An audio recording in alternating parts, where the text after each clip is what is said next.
Je crois que c'est important qu'on passe du temps après dans la louange et dans l'adoration. Je vais parler de plus du Saint-Esprit.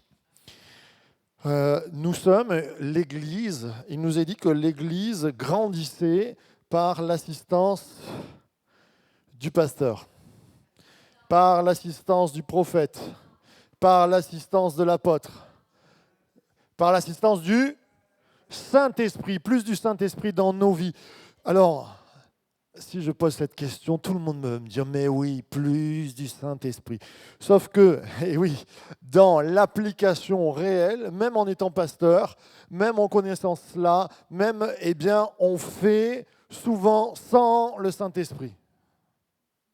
Combien de prédications sans le Saint-Esprit? Combien de chants sans le Saint-Esprit? Non, ça n'arrive pas ici. Et ici, surtout pas la louange. Mais combien d'actions dans nos vies, combien de prières sans le Saint-Esprit? Mais je dis toujours, et ça commence par là, hein, ça c'est un dada, et je suis fier de mon église. Vous savez que je suis fier de mon église? Parce que dans mon église, j'entends très rarement des prières qui ne sont pas adressées à Dieu. Parce que ça, c'est un dada chez moi, c'est la prière, elle est adressée à Dieu. J'ai trop connu d'églises où la prière était adressée aux frères et sœurs avant d'être adressée à Dieu. Et voici, Seigneur, nous te bénissons ce soir, et tu as dit que celui qui... et là, ça rentre dans une sorte d'exhortation à tout le monde, des fois des règlements de compte. Et l'autre fois, j'étais en pastoral. Vous ne le dites pas.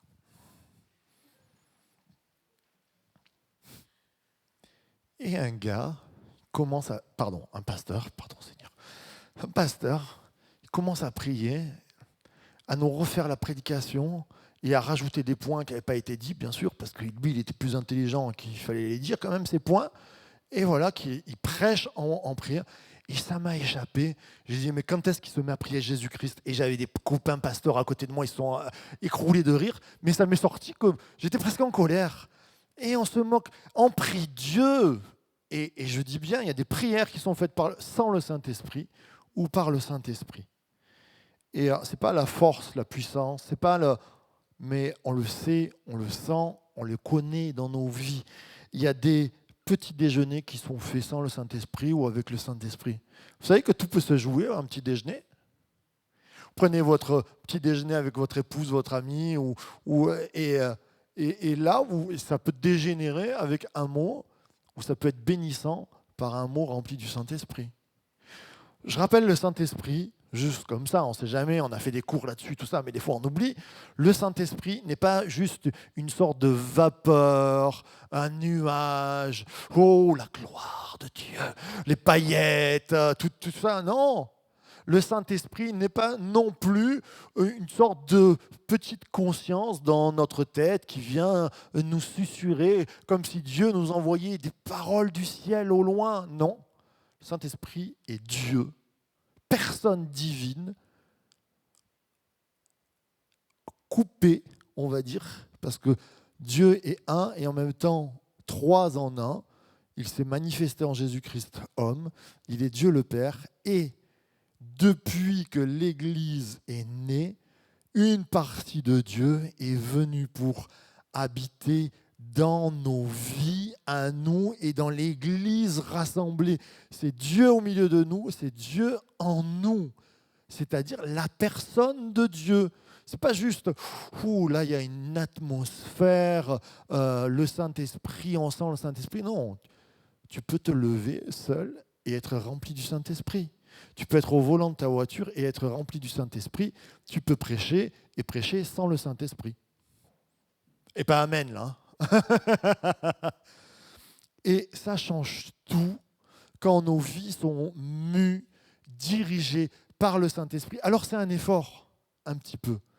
L'effort que nous avons premièrement à faire, c'est que le Saint-Esprit, ça ne colle pas trop avec les ténèbres. Et oui. J'aimerais expliquer, parce que des fois, alors là, je pars sur toute autre chose, mais je mets une petite parenthèse. Pour moi, je ne crois pas qu'un véritable chrétien peut être possédé.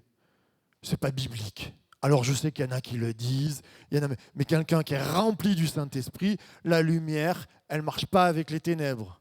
Et ça, qu'on ne vous lâche pas, parce que pour moi, c'est des mensonges diaboliques. C'est comme si tu dis, il y a Édouard. Édouard, il est dans une pièce, il est militaire, il représente l'armée française. Et puis, il y a des gens qui viennent pour faire un attentat.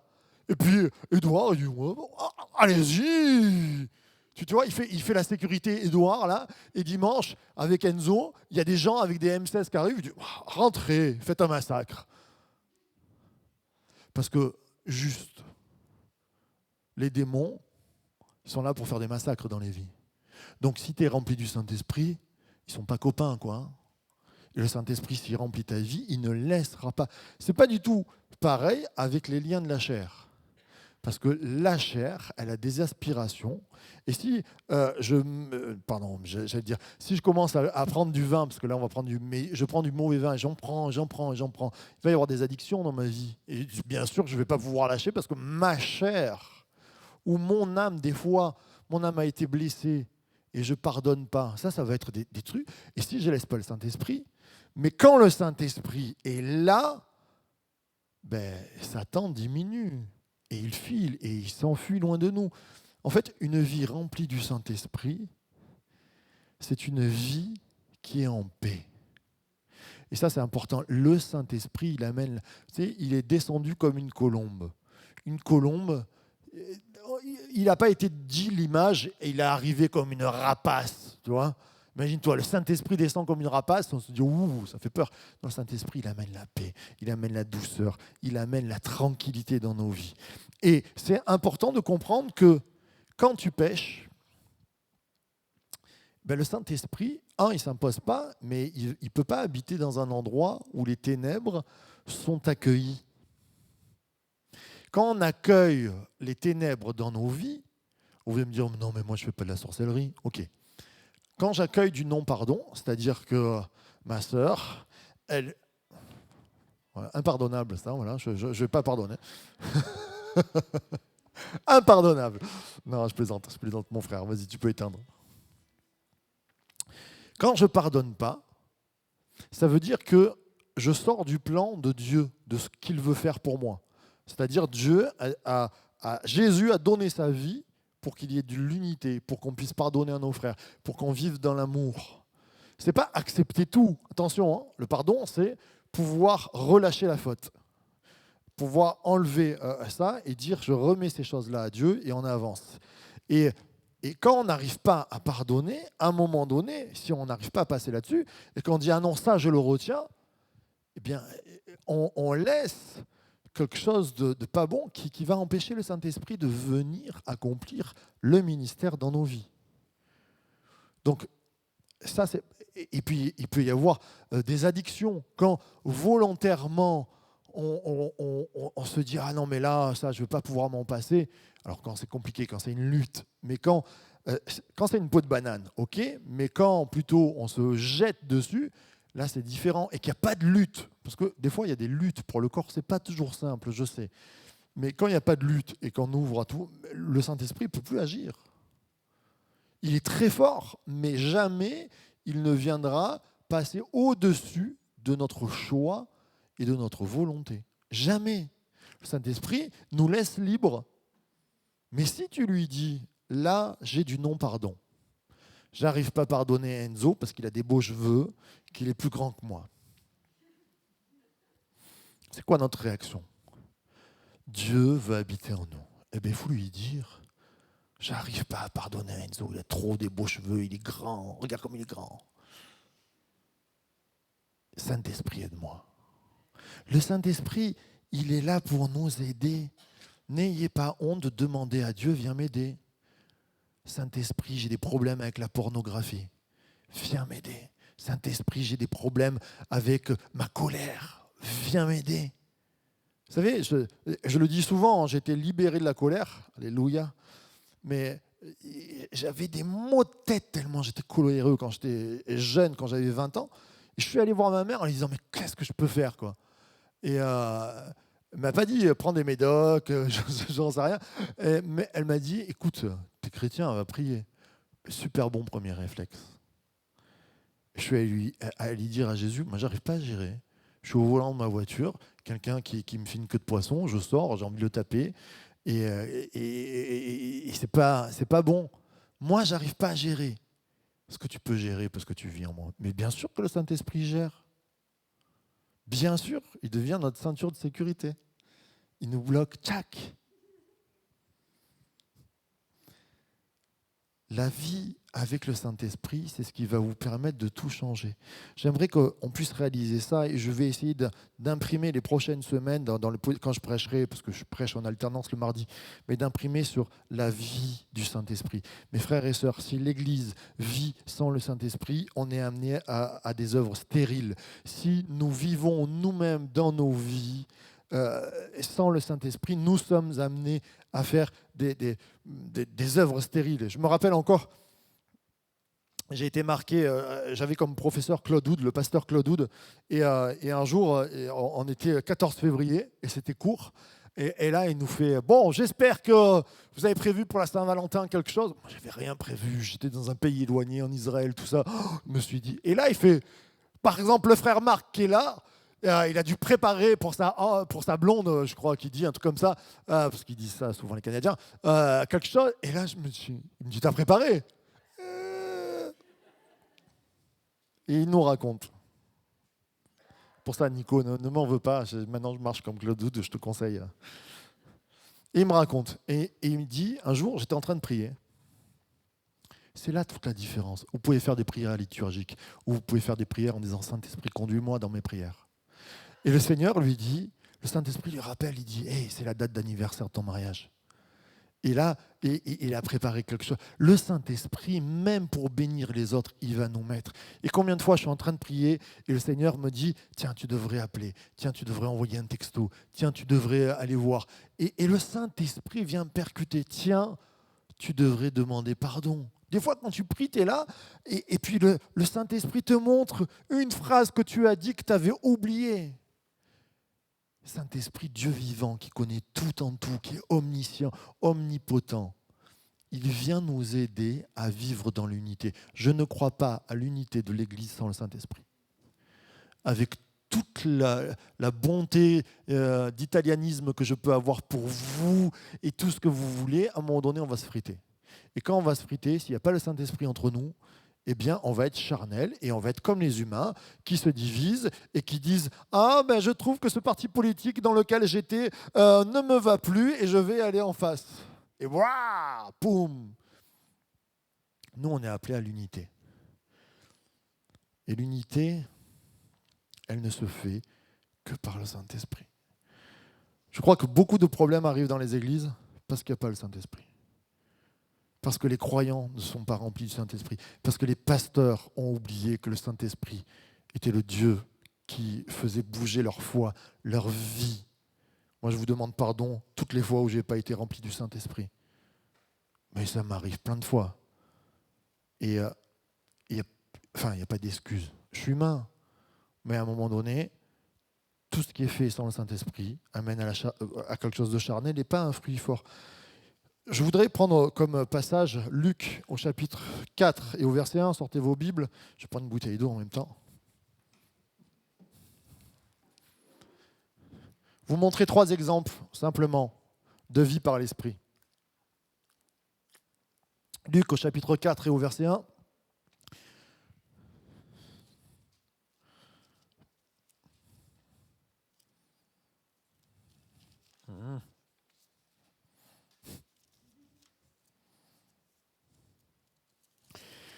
Il nous est dit, c'est parler de Jésus. Notre premier exemple va toujours être, quand tu veux regarder une vie, regarde pas le pasteur Marc, pasteur Claude Houd, ils sont très bien, on est des exemples, mais le premier exemple que tu dois suivre, c'est Jésus. Il nous a dit au chapitre 4 de l'évangile de Jean, waouh, super, Jésus trouva bon de partir du Jourdain et dans sa sagesse d'aller au désert, c'est ça? Qui croit que Jésus était sage? Moi, je crois qu'il était super sage. qui croient que Jésus était intelligent, mais il était super intelligent. En étant intelligent et en étant Dieu, eh bien, qu'est-ce qu'il est passé? Jésus remplit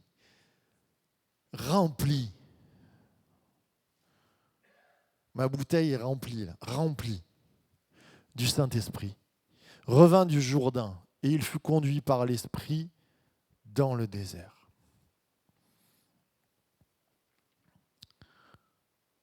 Amen. Jésus était rempli du Saint-Esprit. Il sortait du baptême, et il nous a dit que le Saint-Esprit est descendu sur lui comme une colombe. C'est pas par le conseil du Saint-Esprit, c'est rempli du Saint-Esprit. Je m'arrêterai sur ces termes remplis. Et tout le Nouveau Testament est jonché de ces versets qui nous parlent de rempli du Saint-Esprit. Quelquefois, et j'ai pas envie, ce soir on se passe au scanner, mais combien de fois par an tu es rempli du Saint-Esprit? Et ils rentrèrent chez eux tristes. Non, mais notre priorité, c'est pas de savoir si l'Apocalypse nous dit que Jésus revient demain ou quoi que ce soit, même si on est en train d'en parler et c'est par le Saint-Esprit qu'on le fait. Gloire à Dieu. Notre priorité, c'est pas de connaître la Bible par cœur, même si c'est super important. Notre priorité, c'est pas d'être les meilleurs chanteurs et d'avoir la meilleure adoration, même si c'est génial et que moi je suis à fond pour ça. Mais notre priorité, qui passe en dernier souvent dans l'Église et dans nos vies, c'est d'être rempli du Saint-Esprit. Combien de fois par an tu es rempli du Saint-Esprit? Je suis rempli du Saint-Esprit. Aïe, aïe, aïe, si on se pose la question. Et tu le sais quand tu es rempli du Saint-Esprit, sans pousser. Tu le sais quand il y a la vie du Saint-Esprit en toi ou pas. Alors rempli, plus ou moins. Mais quand ta colère, elle passe au-dessus, c'est que sûrement tu n'es pas rempli du Saint-Esprit. Quand ton addiction, elle frappe à la porte et que tu n'y résistes plus, c'est sûrement que tu n'es plus rempli du Saint-Esprit. Quand tu n'arrives pas à pardonner à quelqu'un et que tu n'arrives pas à passer et que tu te prends la tête tout le temps avec lui, c'est sûrement que tu n'es pas rempli du Saint-Esprit. Quand toutes les séries télé et tout ça, je ne suis pas contre tout ça, mais passe avant ta lecture biblique et que ta Bible, tu ne l'ouvres presque jamais, tu n'es pas rempli je ne suis pas rempli du Saint-Esprit. Ce n'est pas culpabilisant ce que je veux dire, c'est que à celui qui veut du fruit et du bon fruit, il lui faut laisser la place au Saint-Esprit. Je ne dis pas qu'on doit être des moines dans un monastère, je dis que simplement, il faut se lever tous les jours en disant « Saint-Esprit, remplis ma vie ».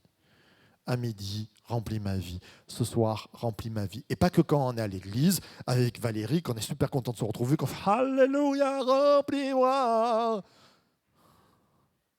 Et puis que tu rentreras à la maison, c'est un peu comme si tu disais lâche-moi.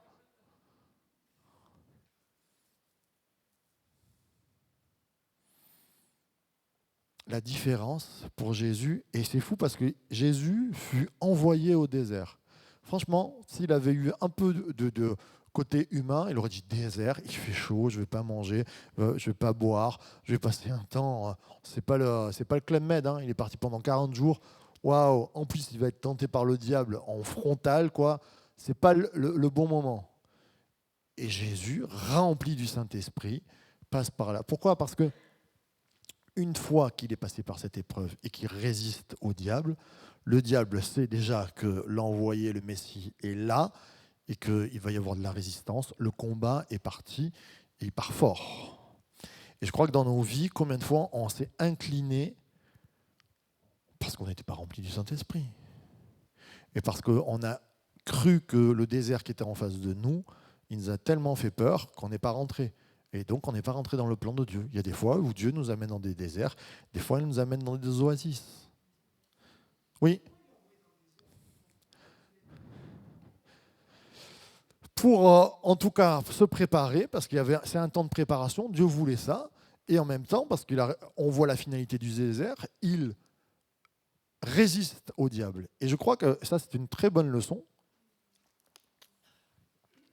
Combien de fois cette année, le diable est venu taper à notre porte et combien de fois il a été irrésistible et qu'on a perdu. Et ouais, tu vois.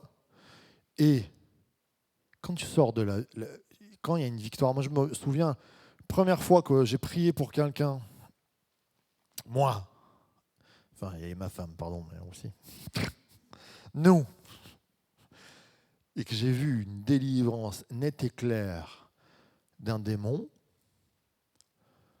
je dis, waouh, quand même.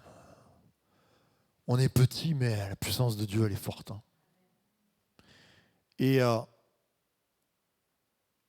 quand tu résistes, et je me souviens très bien face à certaines addictions, quand je suis sorti vainqueur de certaines choses, où je me suis dit, waouh, tu sors comme, c'est la Champions League, quoi. Tu l'as, on a la coupe. Mais c'est là où Dieu veut nous amener vainqueurs. Et il y a des combats, il y aura toujours des combats, des temps d'épreuve qui sont là face à nous. Et comment tu vas en sortir vainqueur, mon frère? Parce que tu es rempli du Saint-Esprit. Et comment être rempli du Saint-Esprit? Eh bien, c'est simplement en demandant au Saint-Esprit, remplis-moi. En venant auprès de Jésus, tu veux être bronzé, va au soleil. Tu veux être rempli du Saint-Esprit, prends un temps avec Dieu et dis-lui, remplis ma vie. Et là, ça va tout changer parce que le ministère de Jésus commence juste après ce temps-là. Hein. Le ministère commence là, par une victoire sur Satan. Vous verrez que quand vous prenez des victoires, par exemple, il y a du non-pardon dans ta vie, si le Saint-Esprit te fait passer au-dessus de ça, tu vas voir les victoires que tu vas avoir. Quand le Saint-Esprit fait sortir d'Égypte, eh bien, alors on rentre au désert, il y a un temps de désert, il y a souvent des temps de désert, mais après il y a Canaan, après il y a le pays promis, et il faut le prendre. Et dans nos vies, il y a des Canaans à avoir, mais il y a des luttes et des combats sur lesquels il faut passer. Et sans le Saint-Esprit, tu ne peux pas gagner Satan. Et si Satan règne sur ta vie, tu n'as pas de victoire. Tu restes dans le désert. Je pense que, là aussi, juste sur le désert, ça représente un petit peu comme Israël, à un moment donné, qui passe 40 ans. Jésus passe 40 jours, mais c'est 40 ans dans le désert, et il en sort victorieux pour le ministère. Et des fois, dans ce désert-là, on apprend aussi, il y a des déserts dans nos vies. Je passerai au deuxième verset. Jésus, rempli du Saint-Esprit, acte 2, en fait j'ai 4 versets, mais c'est pas grave. Acte 2, verset 4, s'il te plaît. On va le lire ensemble. Acte 2, vous me dites? Non mais acte 2, c'est quoi? Acte 2, ouais, Pentecôte. Il y a des pentecôtistes dans cette salle ou quoi? Ouais, je vois ça. Et ils furent à peu près une quinzaine, non, ils furent tous remplis du Saint-Esprit et se mirent à parler en d'autres langues selon que l'Esprit leur donnait de s'exprimer. Ils furent tous remplis du Saint-Esprit. Ils furent, on peut le dire, tous remplis du Saint-Esprit. Alléluia. Ils furent tous remplis du Saint-Esprit, ma soeur. Il n'y a pas marqué, il y a une moitié, ils furent tous. Comment ils furent tous remplis du Saint-Esprit? Parce qu'ils ont demandé. Ils ont demandé pendant combien? 7 jours. Ils ont passé du temps. Depuis un moment, je vous dis, prenez du temps. Faites des coupes franches dans vos vies. Je crois que la première arme de Satan dans notre monde occidental, c'est qu'il nous a piqué le temps. Par toutes sortes de choses, il nous prend du temps. Et quand il te pique le temps, eh ben, tu ne l'as plus pour Dieu. Ton Shabbat spirituel, tu ne l'as plus. Tu ne peux pas être rempli du Saint-Esprit. Et on ne peut pas porter du fruit. Le fruit que Jésus a porté dans nos vies, il a dit, vous ferez des plus grandes choses que moi. Mais Jésus a été rempli du Saint-Esprit. Le fruit que les apôtres ont donné, ils l'ont donné comment? Parce qu'ils étaient remplis du Saint-Esprit. Et je crois que Fréjus, source de vie, Saint-Raphaël, source de vie, on porte du fruit. Et aujourd'hui, je suis passé par le QG et j'ai dit, waouh, j'ai dit, célébrons. Parce que souvent, nous, on est là, et on va dire, on va voir le mur et on dit, ouais, le mur il est là. Ah, là, il y a des, t'as vu, il y a des petits points noirs là. Ah purée, il y a des. Ah ouais. Et puis le crépi, ouais. Ah, ça sonne creux. Et voilà. Et nous, ça c'est les Français. Hein. Et on va dire, ah ouais. Et puis à la fin, tu dis, ouais, c'est pas mal, mais quand même. Là, je disais à l'équipe, mais purée, célébrons. J'ai jamais vécu une église, je vous le dis, hein, j'ai jamais vécu une église, et ça fait longtemps que je traîne dans les églises, qui ouvre un café solidaire, qui juste avant a ouvert un dressing, qui juste avant a ouvert une épicerie solidaire. En 2 ans de ça, il y a une croissance spirituelle, et je crois que c'est le Saint-Esprit qui bouge en nous. Parce que dimanche après dimanche, mardi après mardi, jeudi, tous les matins, enfin tous les jeudis à 6h30, là, Alléluia, Seigneur, viens, remplis nos vies. Et il y a des choses qui se passent. Moi, j'aime voir ma vie grandir par le Saint-Esprit. Il y a des fois, je stagne, et rien que quand je stagne, je me dis, ça manque du Saint-Esprit, là. Ça manque du Saint-Esprit. Et dès que ça manque du Saint-Esprit, la maison, ça va moins bien. Les relations avec les enfants, ça va moins bien. Les relations avec ma femme, bon, ça c'est normal, ça va jamais bien. Non, je plaisante. Et là, c'est pour ça que je plaisante. Non mais, on est d'accord. Quand tu es rempli du Saint-Esprit, c'est fou. De suite, tu sais, là où normalement tu te serais mis en colère, ça passe. Moi, j'étais fier de moi. Je racontais un petit témoignage, je ne sais pas si je l'ai déjà raconté. Je radote, hein, je deviens vieux. Mais j'étais fier de moi la dernière fois parce que ma petite fille, elle n'est pas là, Noah, ça va? Non, elle est ailleurs, elle est avec sa copine. Elle fait de l'art. Vous savez qu'elle fait de l'art. Mais des fois, les artistes, c'est... Et en ce moment, elle aime bien faire de l'art et à chaque fois, elle signe quelque part et elle met Noah. Et la dernière fois, elle a signé, elle a fait de l'art sur, non pas une vieille voiture, sur ma voiture presque neuve, qui est en crédit, et devant, sur l'aile avant, elle a signé Noah. Alors je m'approche, je dis, c'est pas possible, je suis en train de le... Je dis, non, elle n'a pas fait ça quand même, quoi. Tu vois, et je suis fils de carrossier, donc je me suis dit, elle a fait ça avec l'ongle, ça va, je prends un chiffon, et je passe la main. Je me suis dit, non, elle a fait ça avec un tournevis ou un caillou gravé dans la tôle. Ah, c'est signé. La voiture, elle est signée. Alors, des fois, tu te fais signer par Picasso, ta voiture, elle prend. Mais là, elle n'est pas reconnue encore. Donc, elle a signé, mais... Et je suis monté. Pour vous dire, je suis fils de carrossier. C'est-à-dire que chez nous, il y a un truc qui est... Moi, je me suis toujours dit, je vois quelqu'un rayé. Je pourrais perdre je pourrais revenir à ma colère ancien temps. J'ai horreur de ça, faire du mal à une voiture. Il y a des gens, ils me donnent des coups de clé comme ça volontairement. Voilà. Et là, je me dis, non mais elle est dingue. Et je me voyais, vous savez, comme dans les dessins animés, j'ai dit, je vais prendre un marteau. Puis je dis, allez. Alors, je ne lui ai pas dit que c'était bien. Mais j'ai fait signe de tempérance, on est d'accord, tu peux témoigner. Et là, je me suis dit, ah ben voilà. Pourquoi? Parce que j'avais préparé j'avais pas préparé ce moment-là. J'étais pas prêt à ça. Mais dans ma journée, je m'étais préparé. Et parce que le Seigneur, des fois, il m'amène à me dire, là, tu es trop dur avec ton enfant. Tu as été trop dur avec un tel. Ou tu as été trop souple. Quelquefois, on peut être trop souple. Regardez dans la Bible, des fois, les parents trop souples, ça a mal fini. Mais le Seigneur nous amène à nous conduire. Ils étaient tous assemblés et tous reçurent, ils furent tous remplis du Saint-Esprit. 7 jours, ils ont prié. Je ne te dis pas de prier 7 jours. Je te dis, ce soir, le Saint-Esprit, la promesse est pour tous. On va le demander ensemble. Je passe à Acte 4, 8. Vous tournez juste quelques pages et il est affiché. Acte 4, 8. S'il te plaît.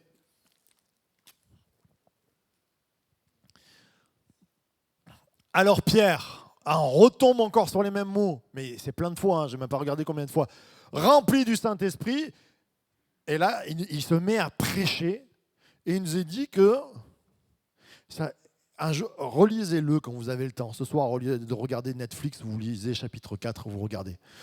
Et Pierre, si vous comptabilisez sa prédication, il fait une prédication, allez, maximum 2 minutes 30, et 3000 âmes qui se convertissent. Waouh, il est balèze quand même. Mais il n'est pas balèze parce qui il est ou par sa prédication, mais parce que le Saint-Esprit l'accompagne et que ses mots sont accompagnés du Saint-Esprit. Il aurait prêché 35 secondes, ça aurait été la même chose, ou 20 minutes, j'en sais rien. Mais sûrement qu'il a prêché plus que 2 minutes, c'est juste un raccourci qui nous est donné.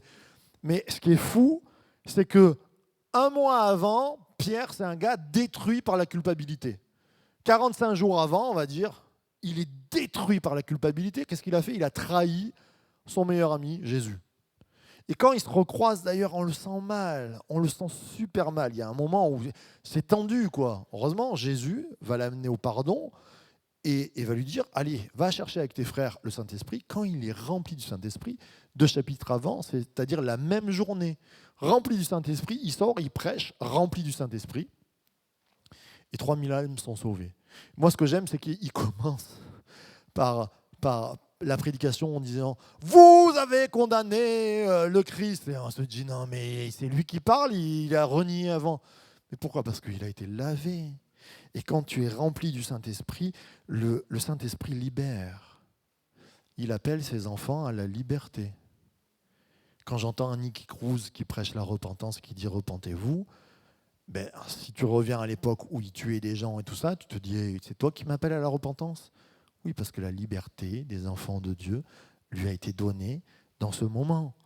Parce que le Saint-Esprit libère. Amen. Et puis, rempli du Saint-Esprit, on va aller Acte 13, 52, s'il te plaît. Même Acte 13, 53, s'il te plaît. On commence. Pas 51, s'il te plaît, pardon. Acte 13, 51.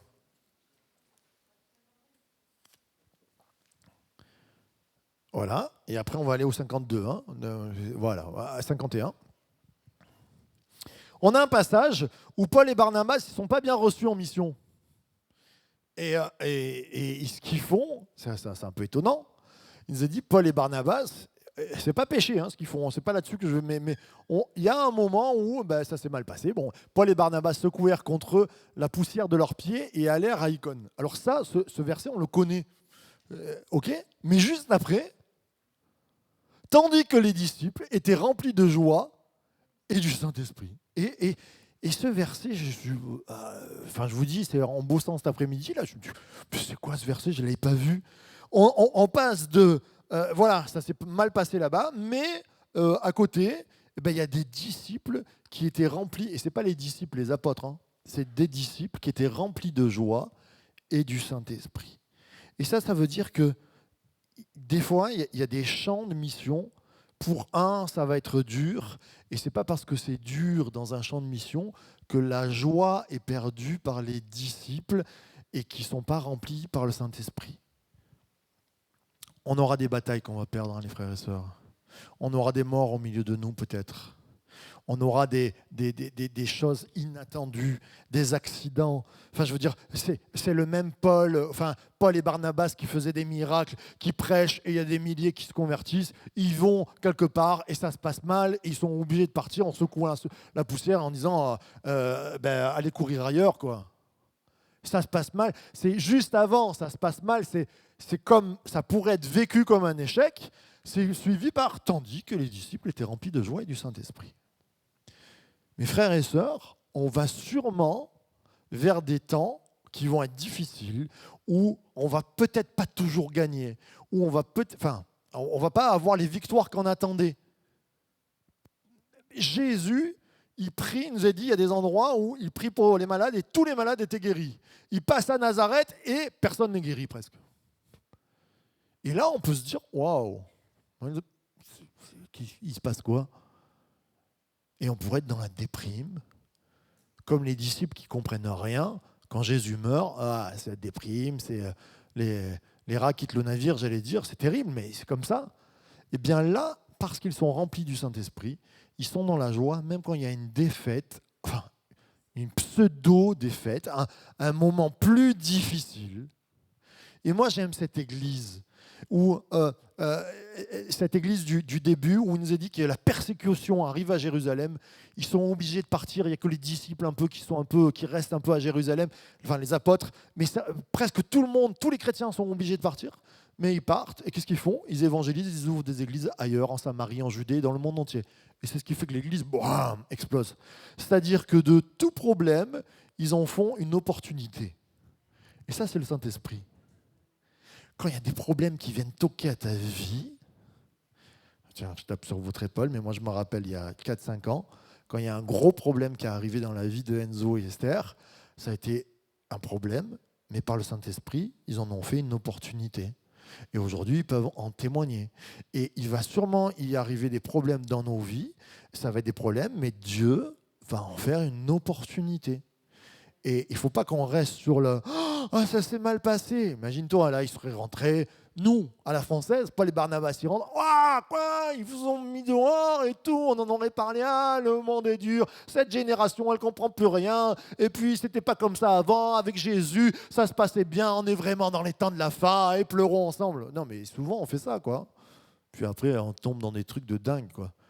On l'a vu avec le corona, quoi. Les églises se sont déchirées sur vaccinés ou pas vaccinés. Et les frères et sœurs, si on est là, on est au degré zéro de la chair, quoi. Surtout du Saint-Esprit. Il faut qu'on passe là-dessus, quoi. Il y a des combats qui ne sont pas à mener. Et l'Église est perdue dans des combats inutiles. Les vrais combats, c'est les âmes à sauver. Mais oui, les vrais combats, c'est l'unité entre nous. Ça, c'est pour moi, je peux vous dire, hein, en tant que pasteur, le plus gros combat que je connais dans ma vie, c'est l'unité de l'Église. Mais tout est fait pour nous diviser. Tout. Et bien le miracle du Saint-Esprit, quand on est rempli de l'Esprit, ça change tout. Quand on est rempli de l'Esprit, alors il y a des guérisons. Quand on est rempli de l'Esprit, alors il y a des choses qui se passent. Alors, les dons peuvent venir en moi. Je prêcherai bientôt sur les dons les meilleurs. Le Seigneur a donné une richesse à l'Église. Si on n'est pas rempli du Saint-Esprit, si on ne dit pas « Viens Saint-Esprit, viens bénir ma vie », on n'aura pas ces dons-là. On va passer à côté de toutes les richesses que Dieu veut. Mais si simplement, le matin, tu te lèves, tu dis « Je consacre ma journée à Dieu », Saint-Esprit, remplis-moi, tu vas voir qu'il y a des choses qui vont être différentes. Tu vas voir que tes paroles, elles vont être des paroles de sagesse, même sans que toi, tu t'en aperçoives. Tu vas voir que tes addictions, elles vont partir en galopant. Parce que tu auras commencé ta journée en disant « Seigneur, remplis-moi ». Et ce soir, on va la finir, cette journée, en disant « Remplis-moi ». On va prendre un temps. Alors, je vais appeler l'équipe de louanges. On va passer un temps. Allez, on se lève, on se réveille.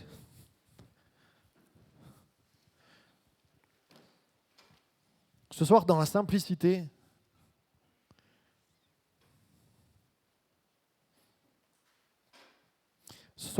la simplicité de nos cœurs, on se positionne devant Dieu. Déjà,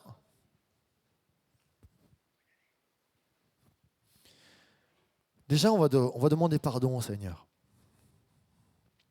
Des choses qui ne sont pas réglées dans nos vies. Des choses qui sont plus fortes que toi. Des choses que tu n'as pas pardonnées. Des choses qui sont des addictions. De la mollesse. Ambre prêchait la dernière fois sur de la fainéantise spirituelle. Eh bien, on va demander pardon à Jésus. On pourrait lever nos mains vers Dieu, et je ne regarde pas, moi le premier, et dire, Seigneur, on veut se repentir, on veut que ça change la donne. On lève la main parce que des fois il y a trop de colère, des fois il y a trop de charnalité, des fois il y a du non-pardon, des fois il y a de la non-excuse, des fois il y a des choses qui ne devraient pas être là. Il y a des fois tout simplement trop de nous et pas assez de toi. Et alors on prend ce temps pour demander pardon à Jésus et pour dire Seigneur, on se repent, change-nous, transforme-nous. Seigneur, il y a des choses qui sont plus fortes que nous dans nos cœurs. Mais toi, tu es plus fort que ces choses-là. Et j'appelle le Saint-Esprit à tous ceux qui lèvent la main afin que vous soyez remplis de force. Il n'a pas donné un esprit de timidité, mais un esprit de force, de puissance, d'amour. Ce soir, pour réparer tes blessures, pour te donner la volonté, pour t'encourager, la pleine puissance de Dieu qui descend sur toi maintenant. Alléluia. Est-ce qu'on peut commencer tout en levant nos mains, à dire Saint-Esprit, descends sur nous. Je veux te voir. Jésus, remplis nos vies. Est-ce qu'on peut commencer à dire Saint-Esprit, transforme ma vie. Viens me transformer. Souffle sur ma vie. Alléluia.